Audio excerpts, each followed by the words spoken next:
5 minutes. Could you not be yourself?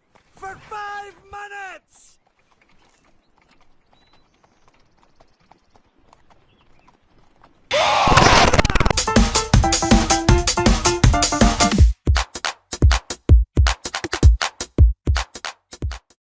I'm gonna keep it real with you peeps. I actually hated Kakarot when it was first revealed. It literally repeated the exact same story, and then the gameplay that was shown right after looked so button matching with just a little bit of supers thrown in.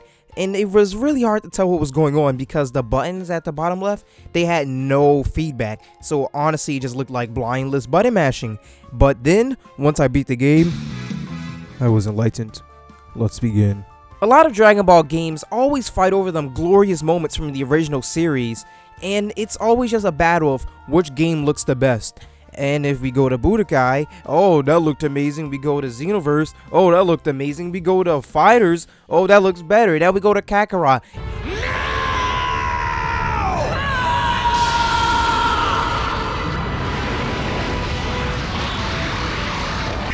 That shit beautiful. It looks even better. But why was I so mad about the game repeating the same story? Honestly, I'm just stupid. I really was so turned off that the fact that the story was going to be the exact same. But like, I really don't care. I never cared about the new story-ish from Xenoverse. I never cared about the time clones, I don't know what it was, in Fighters. Never cared about that at all. The only thing I saw in that game was Android 21. So, yeah, Kakarot did a good job with the story. It literally covers everything from Z to the original, and it even goes further beyond by adding characters from like 21 from Fighters and Mirror from Xenoverse. Like, what is going on here? Alright, moving on to the combat. The combat is extremely flourished in this game. It is thriving with so many different inputs and combinations you can do. It's literally button mashing if you want it to be button mashing, but there's so much you can do with the button mashing. You can actually spam B, but you can dodge and move and then keep spamming B, and then you can dodge, move, and then press X, and then all of a sudden your combo ends with a key blast. You can spam B, throw in a super. Oh, you can also use another assist so you can keep it going. Ooh, it's very interesting. The combat really makes me just... It was such a big learning curve for me throughout the entire game because it's not just what's there. There's literally a few moves and extra combinations that you can do, and I'm so happy that I didn't just pause the game and go look at all of the command list because I didn't even know there were so many strings of combos you can do. Like, you can go bam bam bam and then scream at somebody by pressing Y. It's such an interesting, like, just experience. That's the best way I can put it. It's an interesting experience learning the combat because it's not so much, but it's also a lot.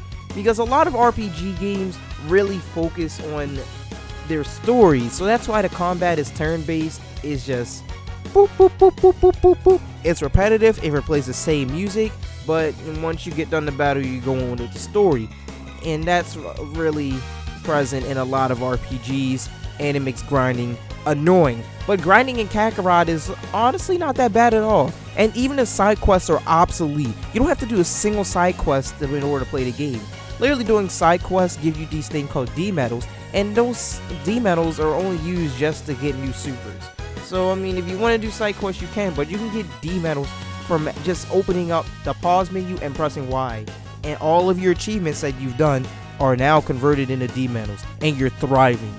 So really, Kakarot is the best RPG ever because you don't have to do anything to grind. It's just a fast, fun game that I love a lot. Oh, I'm so sorry for just disapproving and shunning this game out when it first came out.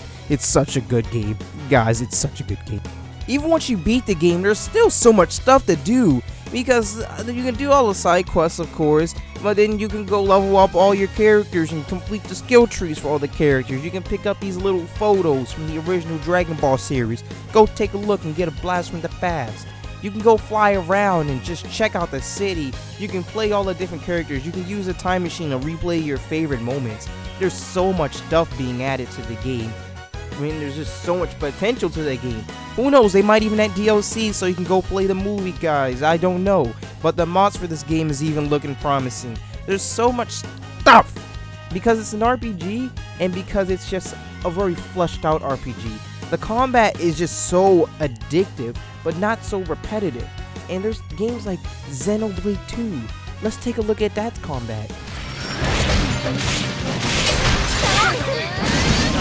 Yeah, sure you can move around and stuff, but it's literally automated. How do you play this? What is the fun? It's just managing and then walking up to somebody and letting it go with skills thrown in.